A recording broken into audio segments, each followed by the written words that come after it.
Pernah nggak sih kamu bayangin gimana kalau semua es di kutub mencair? Kedengarannya kayak film fiksi ya, tapi sebenarnya ini bukan cuma cerita fiksi, melainkan skenario yang bisa beneran terjadi kalau bumi terus memanas. Karena es di kutub utara dan kutub selatan itu bukan cuma tumpukan es biasa. Mereka nyimpen sekitar 70% air tawar dunia. Kalau semua es di daratan, kayak yang ada di Greenland dan Antartika, mencair, permukaan laut bisa naik lebih dari 60 meter. Dan kota-kota pesisir seperti Jakarta, New York, sampai pulau-pulau kecil bisa tenggelam. Serem kan? Tapi nggak semua es punya dampak yang sama.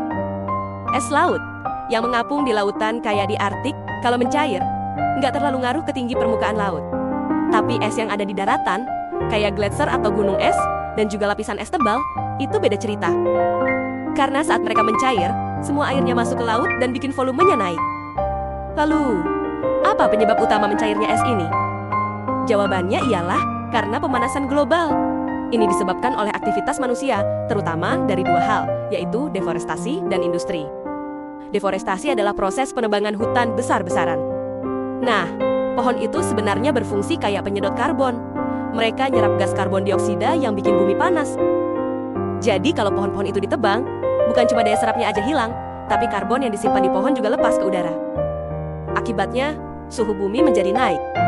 Lalu, dari sektor industri kayak pabrik, kendaraan, ataupun pembangkit listrik, semuanya banyak memakai bahan bakar fosil, kayak batu bara dan minyak. Saat dibakar, mereka menghasilkan gas rumah kaca yang bikin panas matahari terjebak di atmosfer dan bikin bumi semakin panas. Dan yang kena dampaknya bukan cuma kutub loh. Iklim bisa jadi nggak stabil, cuaca makin ekstrem, dan kehidupan hewan serta manusia ikut terganggu.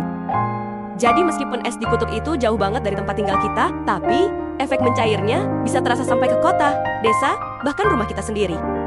Jadi, gimana menurut kalian? Jangan lupa subscribe untuk menambah wawasan dengan santai mendengarkan.